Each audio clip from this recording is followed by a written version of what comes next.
Hey there. So I wanted to share with you 5 tips that have helped me over the years. I was originally diagnosed with Hashimotos back in 2018, and I've done my own research because even getting the diagnosis was something I had to fight for. And I would hope that no other woman would have to go through what I went through to get to that point. But these are 5 tips that I would say are the most important things that have truly helped me. I also had 5 nodules at one point, and now I have none. Not to say that, these exact things will help you if you have nodules, have them disappear. But I was completely blown away with the last 2 scans I've had. The nodules have not been there.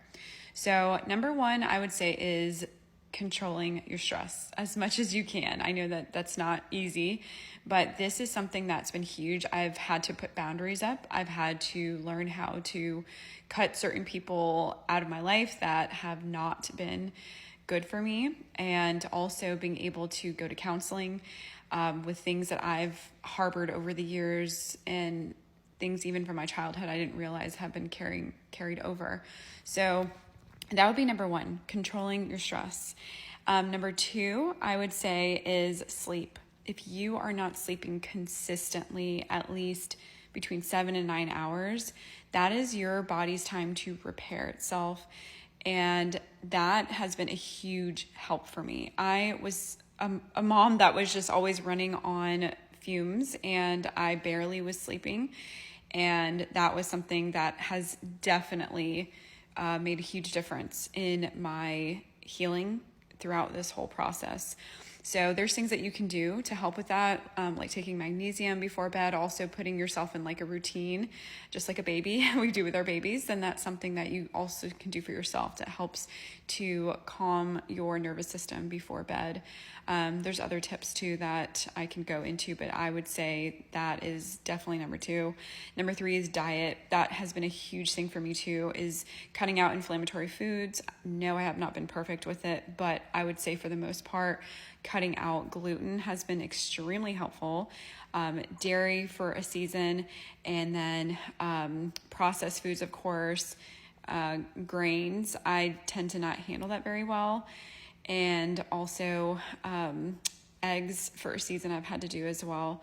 But it's just so important to remove those foods that are causing that inflammatory response in your body, especially if you have something like Hashimoto's, because that is an autoimmune disease. So anything inflammatory will just exacerbate your symptoms.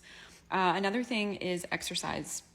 That is something that I just would occasionally do. I love to be active, but in terms of weightlifting and doing something more like that instead of anything that's super high intensity, you don't want to put your body in overdrive so that you are increasing your cortisol levels and your body is more stressed out. You want to do something like strength training at least 3 to 4 days a week, something where you're pushing yourself and a progressive overload over time so that you're seeing those results. That has made a big difference for me too, even with controlling my stress. It's just, I would highly, highly, highly recommend it if you haven't tried that, incorporating that into your life. And then also toxins, removing toxins. So there's so many toxins that we are exposed to every single day. And I would say that that is a huge one, because if your body is already on overdrive, if it's having an inflammatory response, and then we have toxins flowing throughout our body, or we're having issues with detoxing, all these type of things, then those toxins are going to just put our body in another level where it's going to be harder to heal. So removing toxins, and when I say that, there's things that you can do to put in your home, like air filters, water filters, shower filters, and removing just even products you're putting on your body. Your skin is the largest organ, so looking at EWG website, just making sure that you're using products that are non-toxic. And then the food that you're eating, making sure it's organic, local, go to farmers markets. A lot of times I found them cheaper at farmers markets, food, but these are things that are so, so important, because if we are not removing these toxins from our body, it is harder to heal. Also, your oral health. I'm so big about your oral health. And if you have any past root canals, infections going on in your mouth or your gut, you want to get to the root cause of these things. So these are just my 5 tips that I would share. I have so much more that I could say, but please follow along. I have a lot of information that I just love to be able to provide. I do also have a freebie that goes over a lot of this information and more, and then also provides links and information where you can look up the products and everything that I'm mentioning.